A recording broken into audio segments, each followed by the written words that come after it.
Livestock and poultry show 2024 के आज के समापन अवसर पर मंच पर उपस्थित कृषि मंत्री श्री अतुल बोरा जी, हमारे एजुकेशन मिनिस्टर आदरणीय प्रभु जी, आदरणीय मंत्री जयंत बरुआ जी, डायरेक्टर परेश बोगराट जी, अन्य अतिथिगण, विभाग के अधिकारीगण, सभी पधारे हुए बंधुओं, माताओं, बहनों, मीडिया के सभी साथियों, सबसे पहले तो मैं असम के मुख्यमंत्री जी और कृषि मंत्री जी को इस बात के लिए धन्यवाद देता हूँ कि आपने ये 3 दिन का वास्तव में पशुधन का महत्व क्या है, पोल्ट्री का महत्व क्या है, किसानों की आमदनी को कैसे बढ़ाई जा सकती है, विभिन्न प्रकार के जो यंत्र हैं उनका उपयोग किस प्रकार से किया जा सकता है, सेमिनार के माध्यम से, चर्चा के माध्यम से आपके इन सब विषयों से किसानों को भी और किसानों के लिए बनाने वाले सब बंधुओं को एकत्र कर इस कार्यक्रम को जिस रूप में आगे बढ़ाने का प्रयास किया, मैं सोचता हूँ इसके लिए असम सरकार को, मंत्री जी को, आपकी सारी टीम को इस बात के लिए धन्यवाद देता हूँ कि किसानों को और किसानों की बहबूदी के लिए 3 दिन तक लगातार कोई कार्यक्रम आयोजित हो और उसमें सब लोगों के बीच में चर्चा करके कुछ ऐसे तौर तरीके निकाले जाए जिससे वास्तव में किसान का जीवन बेहतर बने। और आप और मैं सब जानता हूँ कि किसान का जीवन जब बेहतर बनेगा तभी देश का जीवन बेहतर बनेगा, ये प्रमाणित है, इसमें कोई दो राय नहीं। मैंने जो कुछ भी समझने का प्रयास किया, आसाम की अभी भी जीडीपी में एग्रीकल्चर का योगदान 19 और 20% है, जो कम है। मैं सुनता हूँ कि जिस राज्य का जीडीपी का कम से कम कृषि का योगदान 1/3 से ऊपर नहीं जाएगा, तब तक वो राज्य प्रोग्रेस नहीं करते। यही ऐसा एक साधन है जिसके मैक्सिमम आबादी को आप काम भी ले सकते हैं और उसके जीवन को भी बेहतर कर सकते हैं। अब मैं सोचता हूँ कि आप लोगों ने इस आयोजन के माध्यम से इस क्षेत्र से जुड़े हुए सब लोगों को एक तरह से जोड़ने के लिए मजबूर किया है। मैं पिछले कई वर्षों से राजनीति में काम करता हूँ और मैं सोचता हूँ कि पिछली बार केवल मोदी जी के आने के बाद किसान को केंद्र बिंदु में लाकर उसकी समस्याओं को समझने का प्रयास किया, उसकी आमदनी दुगुनी कैसे हो इसका लक्ष्य तय किया और दुगुनी आमदनी के लक्ष्य को प्राप्त करने के लिए विभिन्न कार्यक्रमों का कैसे सहयोगी बनाया जाए। केवल और केवल खेती के आधार पर आमदनी दुगुनी नहीं होगी, किसान की आमदनी को बढ़ाने के लिए जो किसान के बाकी सहयोगी आमदनी के सोर्स है उसमें सबसे महत्वपूर्ण डेयरी है। जिस जिस स्टेट में भी डेयरी का विकास हुआ है उसका कृषि उत्पादन बढ़ा है, जीडीपी ग्रोथ बढ़ी है। अगर गुजरात के विकास का अगर कोई सबसे मजबूत मापदंड कोई बना है तो खेती से भी ज्यादा वहां का डेयरी है। अमूल डेयरी की कोई चीज ऐसी नहीं है जो केवल यहाँ की दुनिया के किसी भी शहर में नहीं मिलती हो, ऐसा अमूल डेयरी का प्रोडक्ट नहीं। इसका मतलब यह है कि उन्होंने डेयरी को इस प्रकार से विकसित किया और पशुधन को उन्होंने अपने आधार बनाया सारी शक्ति का। और इस कारण से आपने देखा होगा कि डेयरी के माध्यम से बढ़ा। आपने जिसमें पोल्ट्री को जो आधार बनाया है ये ही वास्तव में किसान की आमदनी को दूना कर सकता है। अब इसके साथ में आपने सेरिकल्चर को भी इसके साथ जोड़ना पड़ेगा। इसके साथ ही आपको बाकी जो पीक का जो पालन पोषण करते हैं सुअर का, उसको बढ़ाना पड़ेगा। मछली के व्यवसाय को इसके साथ जोड़ना पड़ेगा। आपको इसमें हनी को इसके साथ, मधुमक्खी पालन को भी इसके साथ जोड़ना पड़ेगा। इसके कई तरह के जो साधन हो सकते हैं जो किसान की आमदनी को बढ़ाए, उन सबको इसके साथ जोड़ने का प्रयत्न करना पड़ेगा, तब जाकर के हम वास्तव में इस बात बढ़ा सकते हैं। और आपके यहाँ आसाम में केवल पशुधन का जो जीडीपी में हिस्सा है वो केवल 5% है। मैं सोचता हूँ इसके बारे में आपको मुझे बहुत अधिक सोचना पड़ेगा कि अगर जीडीपी में पशुधन का योगदान केवल 5% है, इसका मतलब बहुत कम है। पशुधन का यह मापदंड कैसे बढ़े, इसी के लिए आपने देखा होगा पिछले कुछ सालों से मुख्यमंत्री जी का बार-बार आग्रह है कि जब तक आसाम में डेयरी को डेवलप नहीं करेंगे तब तक हम किसान की आमदनी को नहीं बढ़ा पाएंगे। मैं भी 8-10 महीनों में यहाँ घूम रहा हूँ, वास्तव में यहाँ पशुपालन करने का आदत ही नहीं है। केवल पशु को रखते हैं और छोड़ते हैं और फिर आकर के वो क्या दूध देगा क्या नहीं होगा, न हमने उसको नस्ल सुधारने के लिए प्रयत्न किया। यहाँ जो आज जितने भी आप वेटरनरी कॉलेज के सब प्रोफेसर बैठे हैं, मैं सोचता हूँ पशुधन की ताकत कोई होगी तो उसकी नस्ल सुधार होगी। जब तक नस्ल सुधार पर अपना ध्यान केंद्रित नहीं करेंगे तब तक हम आगे के लिए उसका विकास का काम प्रारंभ नहीं कर सकेंगे। तो मैं सोचता हूँ कि ये आसाम का एक सौभाग्य है कि आपने देखा होगा कि पीक प्रोडक्शन में आसाम हिंदुस्तान में पहले स्थान पर है। आज भी पीक प्रोडक्शन में आसाम नंबर 1 पर है। इसका मतलब गुंजाइश पूरी है। इसको और डेवलप करने के लिए आप लोगों ने इसका प्रयत्न तो किया है, इसको और प्रयत्न करने की आवश्यकता मुझे लगता है। लेकिन अभी भी दूध और अंडे के बारे में हम आसाम की आवश्यकता की पूर्ति भी आसाम से नहीं कर पा रहे, जबकि प्रकृति ने हमको सब चीज दे रखी है।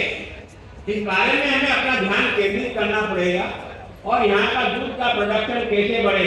आपने अपनी बात अपनी सरकार के लक्ष्य में रखा है 1 लाख लीटर इतनी दिन हम दूध कलेक्शन करेंगे। मैं सोचता हूँ दूध कलेक्शन करने के लिए आपको जब तक डिपोज स्थापित नहीं होगा, ये जो आपकी स्वयं सहायता समूह की समितियां नहीं बनेगी, प्रत्येक गांव में जब तक आपकी डेयरी की समितियां बनकर दूध कलेक्शन सेंटर नहीं बनेंगे, जब तक दूध कलेक्शन सेंटर नहीं होगा तो दूध वहां तक पहुंचेगा कैसे। किसान की क्षमता नहीं होती है कि वो अपने दूध को इतना दूर पहुंचा सके और इसलिए उसको वाजिब दाम में, अभी यहाँ जो बोल रहे थे वो कह रहे थे कि गांव से 20 और 22 रुपए में दूध चलता है और गुवाहाटी तक आते आते 70 रुपए लीटर हो जाता है। तो उसे तो आमदनी मेरी नहीं जिसने उस पशु को पाला। इसका मतलब यह कि हमारा कलेक्शन सेंटर इतना मजबूत बन करके जिस तरह से डेयरी का विकास होना चाहिए उसके पूरी गुंजाइश है और मुख्यमंत्री जी इस पर बराबर ध्यान दे रहे हैं। सब प्रकार से सहयोग करने के लिए उन्होंने आत्मसत्ता रखा है। कहां पर डेयरी का विकास किया जाए, डेयरी को प्रारंभ किया जाए, इसके लिए उन्होंने किया। इसी तरह से मैंने देखा कि इतना प्रकृति ने आपको दिया है, लेकिन अभी भी मछली पालन आपके यहाँ नहीं के बराबर है। आप अपनी आवश्यकता की मछली भी अपने आसाम में पैदा नहीं कर पा रहे। मैं सोचता हूँ इस चुनौती को आपको हमको सबको स्वीकार करना पड़ेगा कि हमारे खेत में जो छोटे छोटे पौध बने हुए हैं, आजकल केंद्र सरकार ने इस प्रकार की एक नहीं अनेक योजनाएं बना रखी है, जिन योजनाओं से मछली पालन को प्रोग्रेस करने के लिए आज के जो यूथ बालक है उनको वो लोन दे करके भी पौध बना करके उसमें मछली पालन, उसके अंडे पैदा करने के लिए पर्याप्त सहायता करें। और जहाँ जिस जगह प्रयोग हुआ है वो एक बालक एक छोटे से 20-25 लाख के इन्वेस्टमेंट के बाद भी साल के 2.5 और 3 लाख रुपए उसमें से कमा रहा है। इसका मतलब इस क्षेत्र को बढ़ाया जाए तो निश्चित रूप से इसमें हम अधिक से अधिक लोगों को रोजगार से भी जोड़ पाएंगे और हमारी आवश्यकता की भी पूर्ति कर पाएंगे। मैं सोचता हूँ कि अटल डेयरी विकास की योजना के तहत राज्य में प्रतिदिन मैंने ये कहा था 10 लाख लीटर जो है दूध उत्पादन का लक्ष्य रखा है आपने। इसको प्राप्त करने के लिए असंगठित डेयरी क्षेत्र को एक संगठित दायरे में लाना पड़ेगा। तब जाकर के आप इस कलेक्शन को कर पाएंगे और इस दूध को लोगों तक पहुंचा पाएंगे। मुझे खुशी है कि किसान की आय को दोगुना करने के लिए देश के प्रधानमंत्री ने एक नहीं अनेक प्रयोग किया। मैं 40-45 साल की राजनीति में काम करता हूँ, लेकिन मैंने पहली बार पूछा है कि देश के किसान को सीधा किसान सम्मान निधि के आधार पर साल में 3 किस्तें 6,000 रुपया सीधा किसान के खाते में अगर जाता है तो ये पहली योजना है जो देश के प्रधानमंत्री ने प्रारंभ की है। और 15 किस्तें केवल बटन दबाने से ही उसके खाते में पैसा पहुंच जाता है और ऐसा पैसा 10.5 करोड़ किसानों को हर किस्त के रूप में जा रहा है। इसके कारण से किसान को तुरंत ताकत देने का प्रयास किया। ये मिनिमम सपोर्ट प्राइस की बात करते हो आप, मिनिमम सपोर्ट प्राइस इन पिछले 4-5 सालों में जितनी बड़ी है उतनी तो मेरे 40 साल के राजनीतिक जीवन में नहीं बढ़ी। कभी 20 रुपया 30 रुपया 50 रुपया बढ़ता है, अब तो 150 रुपया 200 रुपया क्विंटल के हिसाब से बढ़ करके और एक तरह से आज की तारीख में आपके यहाँ से जो पेटी खरीदी जाती है वो 14 से शुरू हुई है, अभी 2000 से ऊपर मिनिमम सपोर्ट प्राइस हो गया। ये मिनिमम सपोर्ट प्राइस से भी अपनी बार मैंने कई डिस्ट्रिक्ट रिव्यू किया है, जितना आपने उनको टारगेट दिया वो टारगेट पूरा नहीं कर पाए। क्योंकि उनको मार्केट में इससे भी ज्यादा रेट मिल रही है। तो एक तरह से किसान को सही दाम देने के लिए मिनिमम सपोर्ट प्राइस एक ऐसा मापदंड बन गया कि उससे नीचे उसकी पेटी नहीं बिकेगी तो किसान को उसकी मेहनत का दाम मिला है। तो निश्चित रूप से आपने देखा होगा कि पहली बार किसान क्रेडिट कार्ड अगर कहीं मिला है, ये अपने इस देश में हिंदुस्तान में मिला, उसका श्रेय किसको जाता है? अटल बिहारी वाजपेयी को जाता है।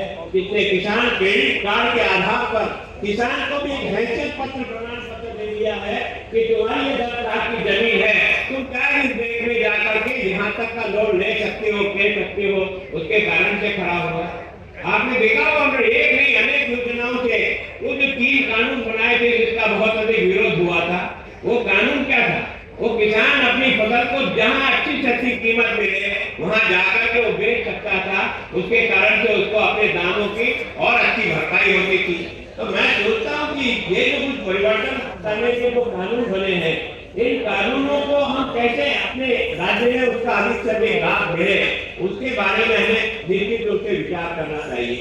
ये जो किसान का आपने जो फसल बीमा योजना लागू की है, मैं सोचता हूँ कि आदमी की बिल्डिंग की इंश्योरेंस होता था, फैक्ट्री का इंश्योरेंस होता था, पर गरीब किसान का इस देश की आजादी के 70 वर्षों तक उसकी फसल का कोई इंश्योरेंस नहीं होता था।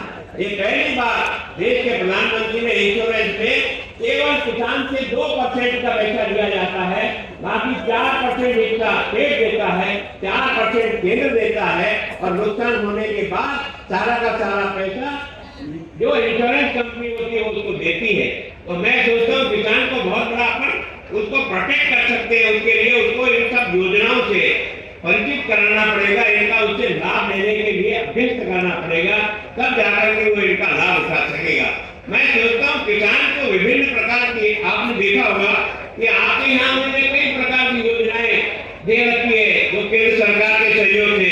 ये राष्ट्रीय गोकुल मिशन है, ये इसी काम के लिए राष्ट्रीय गोकुल मिशन की तरफ से जो मदद करते हैं वो आपके पशुधन को अधिक से अधिक इम्प्रूव कैसे किया जाए इसके लिए उन्होंने है। राष्ट्रीय ये जो है राष्ट्रीय पशुधन मिशन है, ये एलएलएम है, ये आपको इस योजना का लाभ केंद्र सरकार ने दिया है। पशु स्वास्थ्य और स्वास्थ्य रोग नियंत्रण, ये सीएस और डीसी, इन दोनों योजनाओं से भी जोड़ा है। ये जो विशेष करके पशु को जो सबसे बड़ा नुकसान होता है या उसके मालिक को होता है वो बीमारियों से होता है। जब उसका खुर पका आ जाता है, मुंह पका बीमारी हो जाती है तो उसके बस का रोग नहीं उसे संभाल सकता है। अभी आपने देखा होगा लंपी बीमारी के कारण से इस देश का कितना पशुधन का नुकसान हुआ, लेकिन उसके लिए जो वैक्सीनेशन निकाला, अगर समय के पहले वैक्सीनेशन हो जाता तो मैं सोचता हूँ पशु को बचाया जा सकता है। इसी प्रकार से कई बार आपको लगता है कि जितना भी मुर्गी पालन करने वाले लोग हैं, एक ही दिन में बीमारी ऐसी आती है कि हजारों मुर्गियां जो है वो मर जाती है। अगर समय पर वैक्सीनेशन हो जाए तो उस मुर्गी पालन के आधार पर भी अंडे के आधार कर भी उसकी आमदनी को बढ़ाई जा सकती है। मैंने सारा जो कुछ भी हमने ये सेमिनार 3 दिन का किया, इसके पीछे सोच जो है यही है कि किसान की आमदनी कैसे बढ़े। जब तक किसान सुखी नहीं होगा, देश सुखी नहीं हो सकता, क्योंकि रीढ़ की हड्डी अगर कोई देश की है तो हिंदुस्तान का किसान है, जो अपनी मेहनत करके देश को जमीन में से सोना पैदा करके देने की ताकत रखता है, लेकिन उसको उसी तरह से मदद करनी चाहिए। हम उस पर एहसान नहीं कर रहे हैं, वो हमें जिंदा रख रहा है। आज और आज मैंने हिंदुस्तान का वो समय भी देखा है जब पीएम 48 का गेहूं आता था ना, तब हमारा लाल ज्वार की रोटी बनती थी गाँव में। बाकी तो हमको रोटी का भी मोहताज होते थे देश का। और हिंदुस्तान के साइंटिस्टों को ये जितने भी आपके कृषि महाविद्यालय है, इनके निरंतर अन्वेषण के कारण से आज भारत आत्मनिर्भर भारत ही नहीं, अनाज की धरती से दुनिया को अनाज दे करके हम दुनिया के लोगों को भी एक तरह से बचाने का काम कर रहे हैं। हमारे साइंटिस्टों ने अपने छोटे छोटे प्रयोगों के द्वारा, इनके पास क्षमता है। मैं सोचता हूँ इनको रोज नए नए अन्वेषण करना पड़ेगा।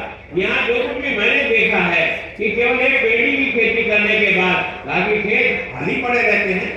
क्या हम 2 महीने में कोई ऐसी सब्जी पैदा नहीं कर सकते जो केवल और 2 महीने में तैयार हो जाती है और जमीन का उपयोग हो सकता है? हम उसको आज की तारीख में आपने देखा होगा कि जितनी भी ड्रिप इरिगेशन के प्रोजेक्ट में आपने जो टारगेट दिया वो 100% पूरे कर लिए। सोलर से आपने दिन को जोड़ने के लिए जितना पैसा दिया वो 100% उन्होंने उपयोग कर दिया। उसको और बढ़ाने की जरूरत है। आज किसान आवश्यकता महसूस करता है कि उसको सोलर से जोड़ा जाए, उसे ड्रिप इरिगेशन से जोड़ा जाए, जिसके कारण से वो अपनी खेती को और बढ़ा सकता है। तो मैं सोचता हूँ केवल और केवल बात करने से नहीं बनेगा, वास्तव में किसान के साथ खड़े रहने के सौभाग्य तब होगा जब हम मिट्टी में काम करने वाले आदमी का सम्मान करना जानेंगे, तब जाकर के हम इस किसान को एकजुट कर पाएंगे। हमारे बचपन में माना जाता था कि सबसे गांव में प्रतिष्ठित आदमी वो होता था जिसके पास सबसे ज्यादा खेती और पशुधन होता था। गांव का मुखिया वो कहलाता था, गांव का जमादार वो कहलाता था, गांव में सबसे संपन्न व्यक्ति वो कहला जाता था जिसके पास जमीन और पशुधन होता था। लेकिन हमने श्रम का अनादर किया, हमने श्रम को देखने का नजरिया बदल दिया और उसके कारण से जो श्रम करने वाला है उसको हमने सबसे अंतिम छानी में खड़ा कर दिया। जब तक श्रम करने वाला और पसीना बहाने वाले को बराबरी के स्थान में लाकर खड़ा नहीं करोगे, तब तक आप उस लाइन को आगे नहीं बढ़ा सकते। मैं सोचता हूँ आपके और मेरे सबके घरों में भी कहीं कहीं खाते में कोई जगह तो है ना, एक छोटी सी सब्जी के लिए 10 बाई 10 की क्यारी बनाकर तो सब्जी पैदा करने के लिए अपनी कुर्सी अपने हाथ से नहीं चला सकते, हम अपनी सब्जी अपनी स्वयं तैयार नहीं कर सकते। पर नहीं, हमें इससे काम करने में शर्म आने लगी है। मैं सोचता हूँ ये शर्म भी इस देश को कमजोर कर रही है।